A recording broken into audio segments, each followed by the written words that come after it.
다음은 커맨드 패널의 하이어라키 탭에 대해서 알아볼 건데요. 하이어라키 탭은 세 가지의 세부 메뉴로 나뉩니다. 피봇, IK, IK는 인버스 키네마틱스의 약자고요. 그 다음 링크 인포입니다. 피봇은 먼저 오브젝트의 중심점을 말하는 것이고요. 설명을 돕기 위해서 오브젝트를 하나 만들어 보겠습니다. 박스를 하나 만들어 보았고요. 피봇은 이렇게 지금 오브젝트 기준점이 보이는데요. 이렇게 무브 툴을 선택하시거나 아니면 회전 툴, 스케일 툴을 선택을 하시면 이렇게 기즈모가 있죠. 이동이나 회전이나 크기 조절을 잡고 도와줄 수 있도록 이렇게 이런 기즈모가 생성이 되는데요. 이 기즈모가 있는 위치가 바로 오브젝트 피봇의 위치라고 보시면 됩니다. 그래서 이 피봇, 오브젝트의 중심점을 이 어드저스트 피봇 그 메뉴를 이용해서 조정을 하실 수 있고요. 먼저 에펙트 피봇 올리를 한번 알아보겠습니다. 에펙트 피봇 올리 버튼을 누르시면 에펙트 피봇 올리 모드 상태가 되는데요. 이 상태에서는 이제 피봇만을 움직일 수가 있습니다. 피봇만 움직이고요. 피봇을 잡고 움직이면 피봇만 움직이는 거 확인할 수 있죠.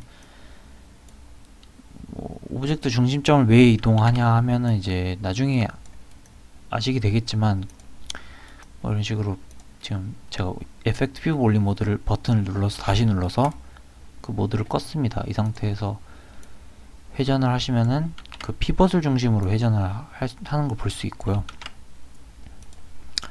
사실 이런 식으로 오브젝트 중심점을 바꿔서 유용하게 사용할 수가 있습니다. 지금은 잘 감이 안 오는데요. 나중에 차차 알아가게 될 겁니다. 그리고 에펙트 오브젝트 올리는 피벗 올리와는 완전히 반대고요.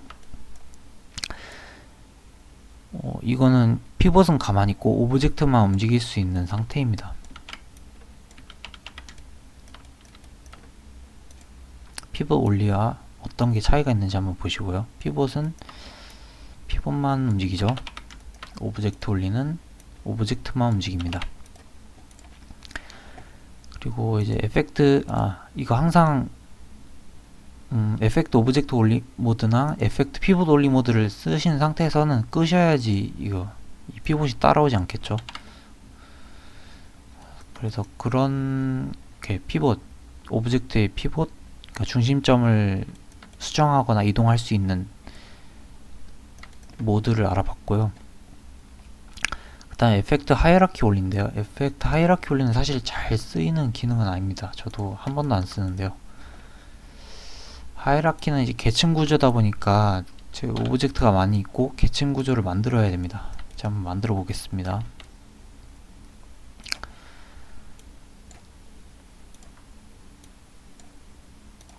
이런 박스가 있다고 해볼 때요.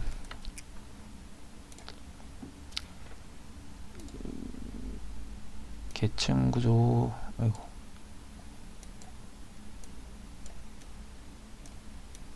스키메릭 뷰를 통해서 계층 구조를 확인해 볼 건데요.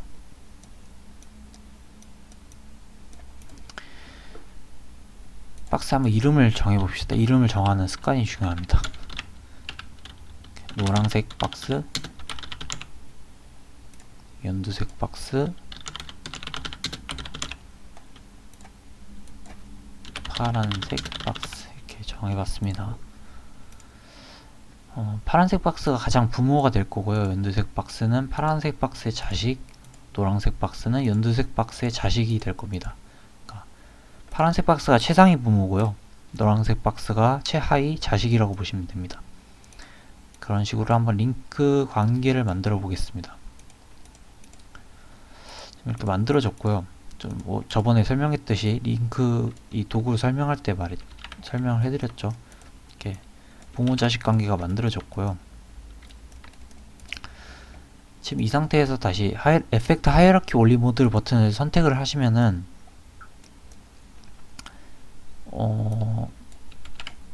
이 하이어라키 부모가 자기 자신 오브젝트의 나머지 계층, 그러니까 자식들이죠. 모든 자식들에게만 영향을 미치는 걸 확인할 수 있습니다.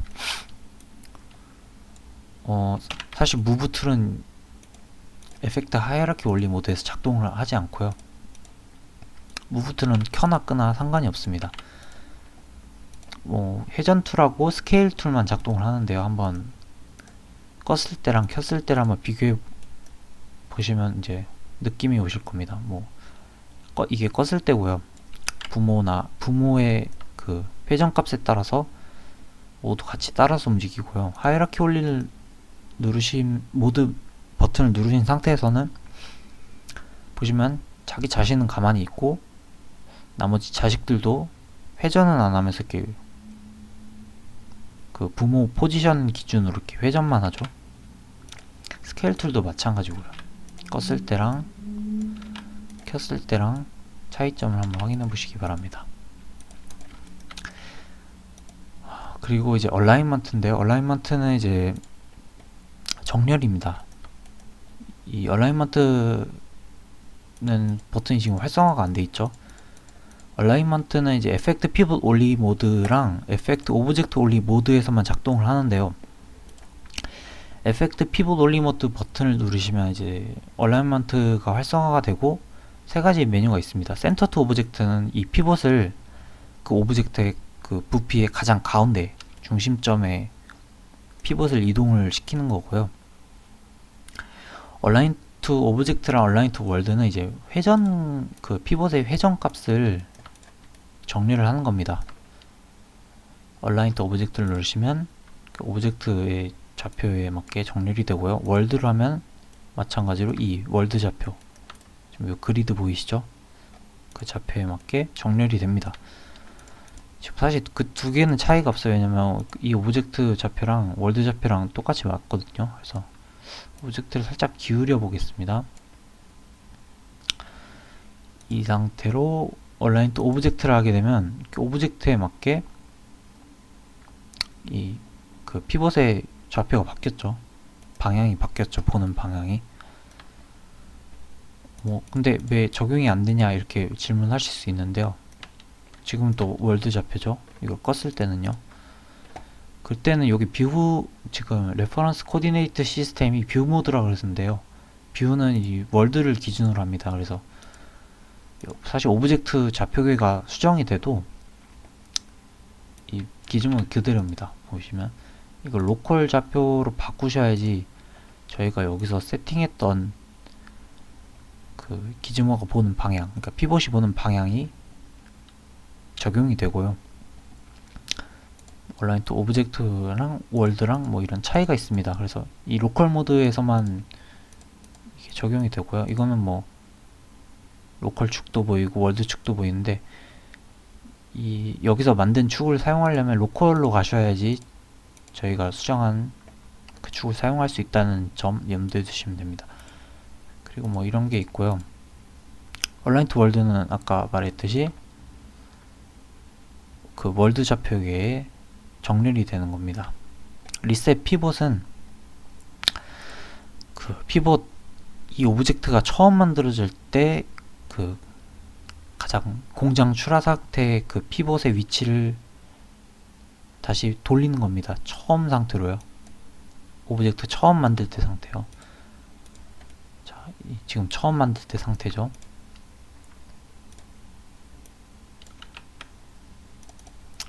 그래서 이 피봇을 움직이고 다시 처음 상태로 돌리고 싶을 때가 있을 겁니다. 회전도 했고요. 엉망이 되었을 때 리셋 피봇을 누르시면 이 오브젝트 박스가 처음 만들어질 때 여기 가장 밑면의 가운데 있죠. 이 중앙에 다시 처음 상태로 원상복귀가 됩니다. 그리고 이제 리셋 어드저스트 피봇에 관련된 설명을 다 했고요. 그 다음은 워킹 피봇인데요. 워킹 피봇은 이제 작업을 할 때 그러니까 기준점을 자기 마음대로 바꾸고 싶을 때가 있습니다. 그래서 에디 워킹 피봇을 누르시면요.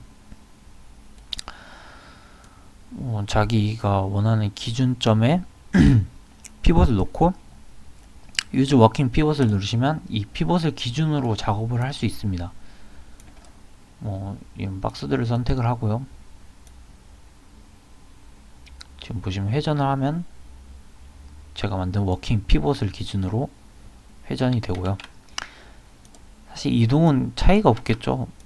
오브젝트를 잡고 이동하거나 아니면 피벗이 어디 있든 이동은 차이가 없습니다. 그래서 피벗은 스케일하고 그 로테이트, 회전에만 영향을 미친다고 보시면 됩니다. 지금 자동으로 유즈 워킹 피벗 모드에서는 여기 보시면 이게 뭐라 그러죠? 레퍼런스 코디네이트 시스템을 메뉴를 보시면 자동으로 워킹 피벗 좌표계에 맞춰지는 걸 확인할 수 있습니다. 원래대로 돌리고 싶으면 뷰로 바꾸시거나 아니면 로컬로 바꾸시면 되고요. 아니면 이 상태에서 이 버튼, 이 모드를 끄셔도 자동으로 원상복귀가 됩니다. 이거 리셋도 있고요. 오브젝트에 가서 다시 리셋이 되는 거고, 얼라인 투 뷰는 이 뷰 상태, 월드 좌표계 상태에 맞는 거고요. 이런 게 있습니다. 사실 자주 쓰이는 기능은 아니고요. 그 다음 어드저스트 트랜스폼인데요. 이게 보시면 파일 탐색기처럼 플러스 마이너스 버튼을 누르면, 아니면 제목을 이렇게 누르시면 폴더를 접거나 열 수 있습니다. 참고하시고요. 그 다음 어드저스트 트랜스폼을 보시면 Don't Affect Children이라는 버튼이 있습니다. 이 버튼을 누르시면 자기가 이 파란색이 최상위 부모죠. 그러니까 자식들에게는 영향을 미치지 않습니다. 마치 링크가 풀린 것처럼 이렇게 활동을 할 수 있는데요. 이런 게 있다는 것만 알아두시면 되고, 이걸 끈 상태에서 원래대로 작동을 하고요. 트랜스폼 스케일은 마찬가지로 요 기즈모, 그러니까 그 피벗의 좌표나 그 크기를 리셋하는 기능입니다. 스킨 포즈는 이제 애니메이션 들어가고 스키닝을 할 때 좀 더 자세히 알아보겠습니다. 여기까지 피벗에 대한 설명이었고요. 그 다음 IK에 대해서 설명을 해보겠습니다.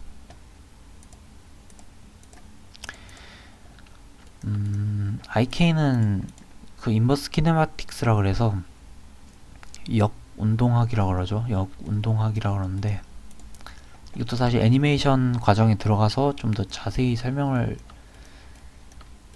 드려야 될 것 같습니다. 왜냐면 여기서 간단히 예를 드리면요, 지금 이런 노란색 박스가 제일 자식이고요, 파란색 박스가 부모인 이런 계층 구조가 있는데요. 이럴 때는 인터랙티브 IK, 즉시 인버스 키네마틱스를 적용해서 이렇게 움직일 수가 있습니다. 뭔가 좀 이상하게 움직이죠. 이런 기능이 있고요. 지금 피벗이 조금 다른데 피벗을 리셋 해보겠습니다. 그래서 피벗 때문에 약간 이상하게 움직이는데요. 네, 이렇게 움직여야 정상입니다. 아이고.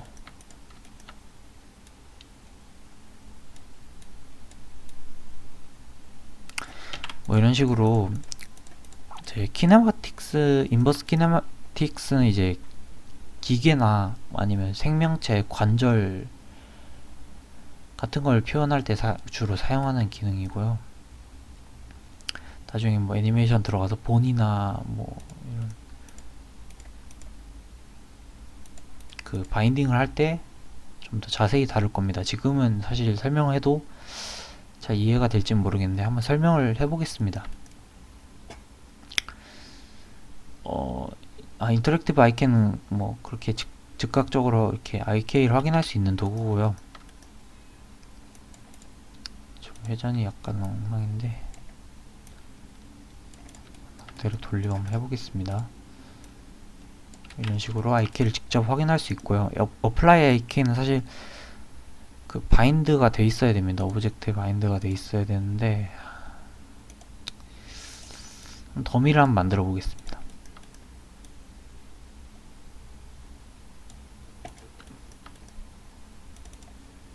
이런 더미가 있고요. 더미는 이제 잡을 수 있는 도구 같은 건데요.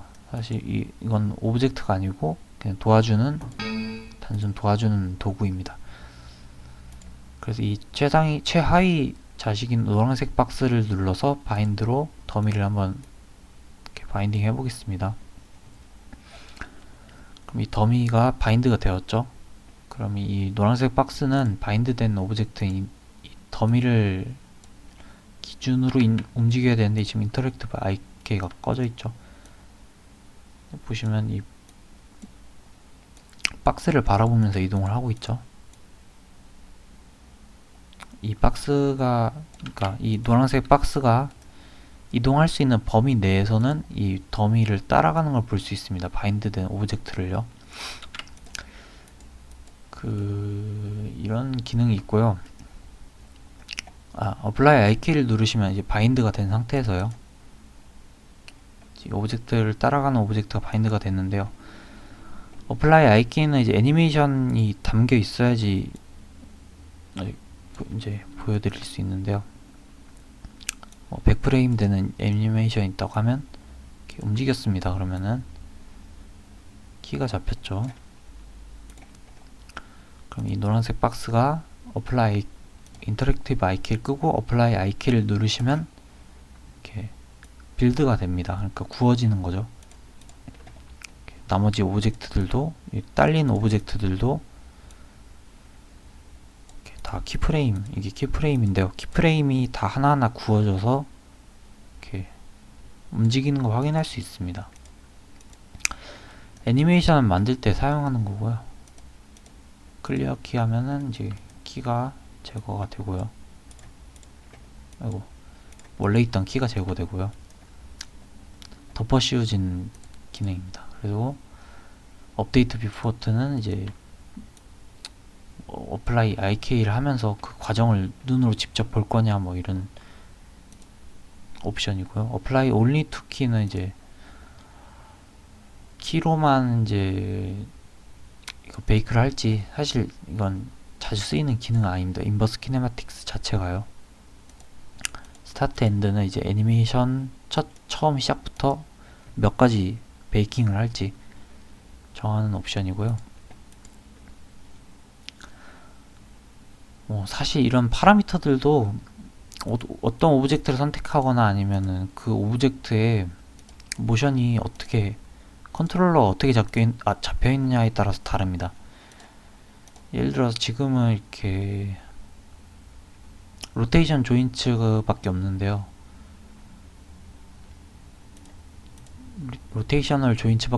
조인트를 베이저 포지션으로 바꾸시면 포지션을요, 이렇게 보시면 슬라이딩 조인트도 생기는 거 확인할 수 있고요. 이거는 엄청나게 많은 파라미터들이 있기 때문에 하나하나 다 설명을 못 해드립니다. 그리고 이런 조인트라는 거는요, 움직임을 허용할지 아니면 제한할지, 일정 범위 내에 제한할지 아니면 지워버릴지 이렇게 결정을 할 수가 있습니다. 로테이셔널 조인트를 끄게 되면요, 지금 다 베이크가 돼 있는 상태인데요, 돌릴 수가 있을지 모르겠네요. 이미 많이 조작을 해서 돌아가지가 않습니다. 그러면 한번 오브젝트를 새로 만들어 보겠습니다.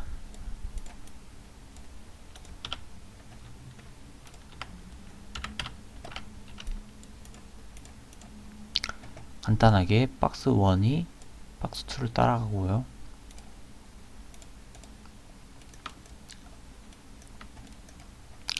기본적으로 관절은 이렇게 두 가지 조인트로만 이루어질 수가 없는데요.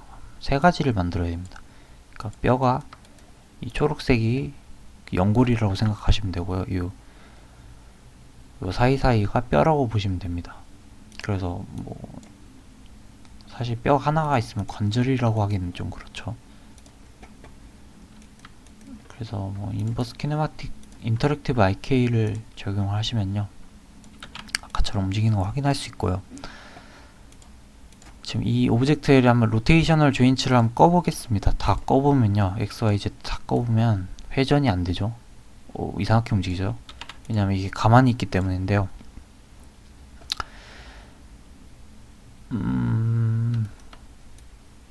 만약 뭐 Z축으로 푼다 그러면 Z축이 이 높이 요 축을 기준으로 이렇게는 회전이 되는 거니까, 아이고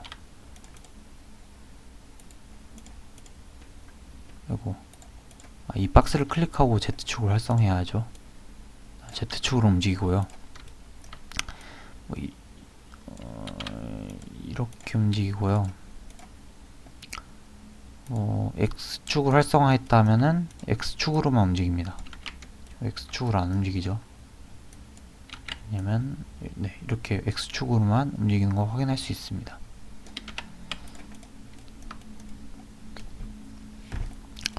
아무튼 로테이셔널 조인트나 뭐 조인트 관련된 옵션은 이렇게 제한을 하거나 그 축에 회전이 되는지 아니면 그 축으로만 이동이 될지 어느 만큼이 이동이 될지 제한을 하는 옵션이고요. 키 인포도 이제 아까처럼 키 프레임을 잡을 때 그 키에 관련된 정보나 아니면 그 키가 그리는 이제 벡터 곡선들을 세부적으로 정의를 할 수가 있고요. 뭐 이런 잡다한 오브젝트 파라미터들도 뭐 바인드 관련된 옵션인데요. 이것도 사실 바인드를 하면서 설명했어야 되는데 일단 넘어가겠습니다. 사실 이 IK 이 메뉴 자체가 거의 사용되지 않는 기능입니다. 저도 한 번도 안 써봤고요. 그 다음은 링크 인포는 이제 락을 거는 건데요. 뭐 IK랑 차이점 그 오브젝트 자체에 락을 거는 겁니다. X축으로 무브를 껐더니 지금 Y축이 사라져 버렸죠. 뭐 Y축도 마찬가지고 여러가지 꼴 수가 있습니다. 뭐 다 꺼버리면 움직이지 않고요. 뭐 로테이트도 마찬가지입니다.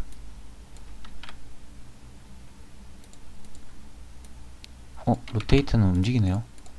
스케일도 마찬가지입니다. 지금 움직이지 않죠?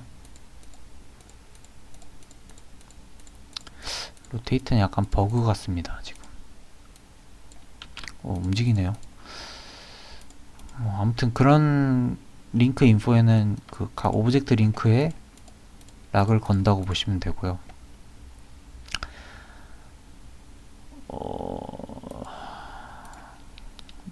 여기까지 설명을 하겠습니다. 하이라키 패널에서 자주 사용되는 기능이라고 하기에는 어드저스트 피벗 관련된 옵션이 자주 사용될 것 같고요.